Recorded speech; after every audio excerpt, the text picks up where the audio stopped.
एक समय की बात है। एक छोटे से गांव में एक परिवार रहता था। उस परिवार में दादी गंगा देवी, उनकी प्यारी पोती नेहा और दादी का सबसे छोटा बेटा मोहन रहते थे।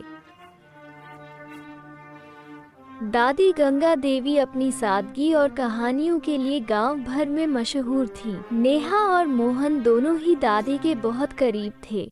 नेहा एक चंचल और जिज्ञासु लड़की थी, जिसे अपनी दादी की कहानियां सुनना बहुत पसंद था।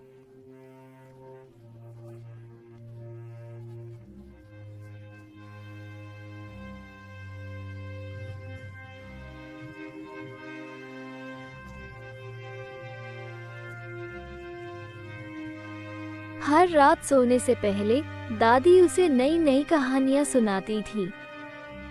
मोहन, जो नेहा का चाचा था, अक्सर इन कहानियों का हिस्सा बन जाता था और अपने मजेदार तरीके से कहानियों में जान डाल देता था। एक दिन नेहा की स्कूल में गर्मी की छुट्टियां हो गई और उसने सोचा कि वह अपनी छुट्टियां अपने दादी और चाचा के साथ बिताएगी। उसने दादी से पूछा, दादी, क्या हम इस बार कुछ नया कर सकते हैं? दादी ने मुस्कुराते हुए कहा, बिल्कुल नेहा, इस बार हम तुम्हें गांव के। मोहन ने भी उत्साह से कहा, हाँ नेहा, हम जंगल, नदी और पुराने किले की सैर करेंगे।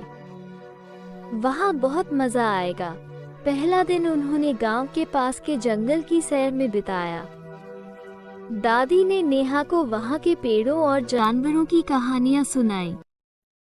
मोहन ने अपने हुनर से जंगल में। दूसरे दिन वे नदी के किनारे गए। दादी ने नेहा को बताया कि कैसे इस नदी के पास एक समय में गांव के लोग इकट्ठा होते थे और त्योहार मनाते थे। मोहन ने नेहा को तैरना सिखाया और दोनों ने पानी में खूब खेला। तीसरे दिन वे पुराने किले की सैर पर गए। दादी ने किले की कहानियां सुनाई कि कैसे वहां के राजा रानी ने अपनी बहादुरी से अपने राज्य की रक्षा की थी। मोहन ने नेहा को किले के रहस्यमयी कोनों में घुमाया और उसे राजा रानी बनने का नाटक भी कराया। इन 3 दिनों में नेहा ने बहुत कुछ सीखा और अनुभव किया। उसने दादी और चाचा के साथ बिताए हुए हर पल को संजो लिया। छुट्टियां खत्म होने पर नेहा ने दादी और मोहन से कहा, दादी, चाचा, ये छुट्टियां मेरी जिंदगी की सबसे यादगार छुट्टियां बन गईं। मैं हमेशा इन पल।